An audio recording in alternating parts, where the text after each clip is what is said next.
Bonjour et bienvenue dans le flash d'information. C'est une récompense des plus méritées. Les meilleurs élèves de Côte d'Ivoire se préparent pour les vacances en France. C'est un cadeau qui leur est offert par la Fondation Children of Africa de Dominique Ouattara. Ces 12 élèves sont les heureux bénéficiaires de cette 7e édition. Avant leur départ prévu pour demain vendredi, ils ont été reçus au siège de la Fondation à Cocody.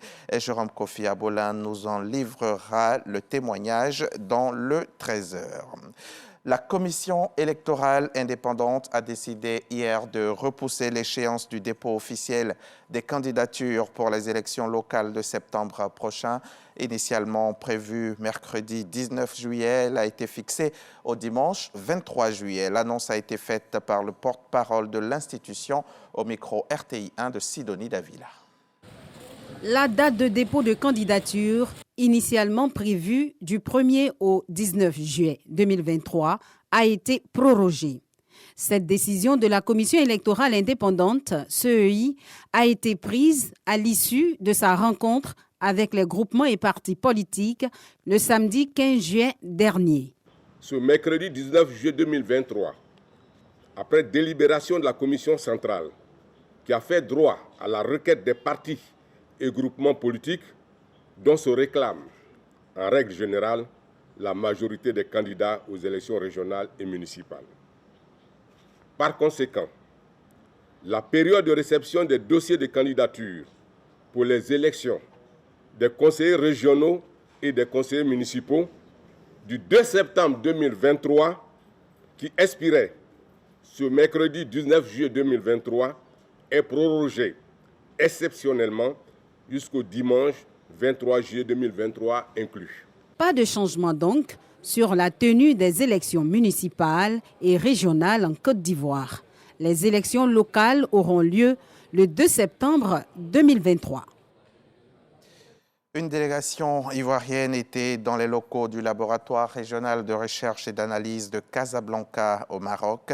Il s'agissait pour la délégation conduite par la directrice générale de l'ANADA de s'inspirer du modèle marocain dans la sécurité sanitaire des aliments consommés par les populations. Une visite qui s'inscrit dans le cadre de la mission Benchmark organisée par le projet de développement de la chaîne de valeur vivrière. Le reportage de Mamadou Kwasi depuis Casablanca à suivre dans le 13h.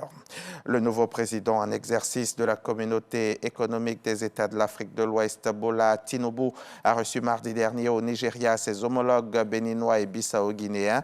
Au Bénin, le ministre des Affaires étrangères a livré hier des détails sur les résolutions de ce mini-sommet qui s'est tenu à Abuja. L'une des décisions prises est une mission du président Patrice Talon auprès de ses 3 homologues de transition dans la région, le Burkina Faso, le Mali et la Guinée. Il va rencontrer les 3 chefs de transition de ces 3 pays, Assimi Goïta, Mamadi Doumbouya et Ibrahim Traoré, pour renouer le dialogue au niveau présidentiel. Fin du suspense en Afrique du Sud. Après des semaines de tergiversation, le pays annonce qu'il ne recevra pas le président russe Vladimir Poutine lors du sommet des BRICS prévu du 22 au 24 août à Johannesburg, mettant fin à plusieurs mois de spéculation sur le sujet. Cette annonce épargne un épineux dilemme à Pretoria qui préside le groupe des BRICS, Afrique du Sud, Brésil, Chine, Inde et Russie, et a refusé de condamner l'invasion russe de l'Ukraine. Alors que le chef du Kremlin est sous le coup d'un mandat d'arrêt de la CPI pour le crime de guerre de déportation d'enfants ukrainiens, l'Afrique du Sud aurait été obligée de l'arrêter s'il venait en personne dans le pays, étant signataire du statut de Rome. En France, après la confirmation d'Elisabeth Borne au poste de première ministre, le remaniement du gouvernement est attendu ce jeudi, au lendemain donc du report du Conseil des ministres. Nouvelle journée de suspense donc pour les membres du gouvernement. Les ajustements demandés par Emmanuel Macron et Elisabeth Borne devraient intervenir dans les toutes prochaines heures après plusieurs jours d'arbitrage. Mercredi soir, Emmanuel Macron rencontrait les parlementaires de la majorité. On se retrouve à 13h pour le journal. La plus menacée.